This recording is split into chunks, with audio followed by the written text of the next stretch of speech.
Giraffes Can't Dance by Giles Andreae and Guy Parker-Rees.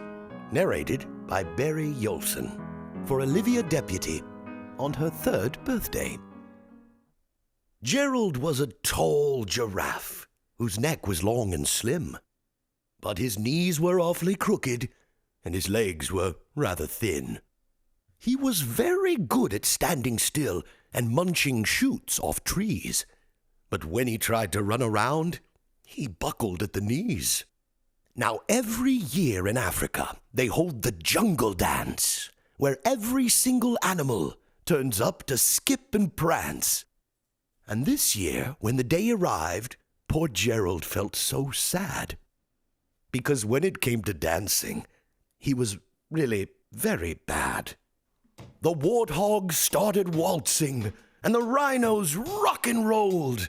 The lions danced a tango that was elegant and bold. The chimps all did a cha-cha with a very Latin feel, and 8 baboons then teamed up for a splendid Scottish reel. Gerald swallowed bravely as he walked toward the floor, but the lions saw him coming, and they soon began to roar. "Hey, look at clumsy Gerald!" The animals all sneered. "Giraffes can't dance, you silly fool!" "Oh, Gerald, you're so weird!" Gerald simply froze up. He was rooted to the spot. "They're right," he thought. "I'm useless. No, I feel like such a clot." So he crept off from the dance floor and he started walking home. He'd never felt so sad before. So sad and so alone. Then he found a little clearing, and he looked up at the sky. "The moon can be so beautiful," he whispered with a sigh. "Excuse me," coughed a cricket who'd seen Gerald earlier on. "But sometimes when you're different, you just need a different song. Listen to the swaying grass and listen to the trees. To me, the sweetest music is those branches in the breeze. So imagine that the lovely moon is playing just for you.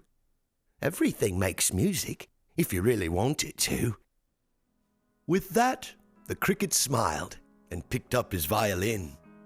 Then, Gerald felt his body do the most amazing thing.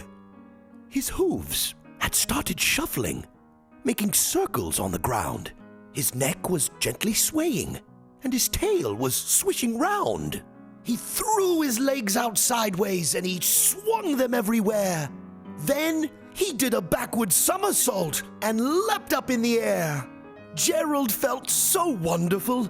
His mouth was open wide. "I am dancing! Oh, yes! Yes, I'm dancing!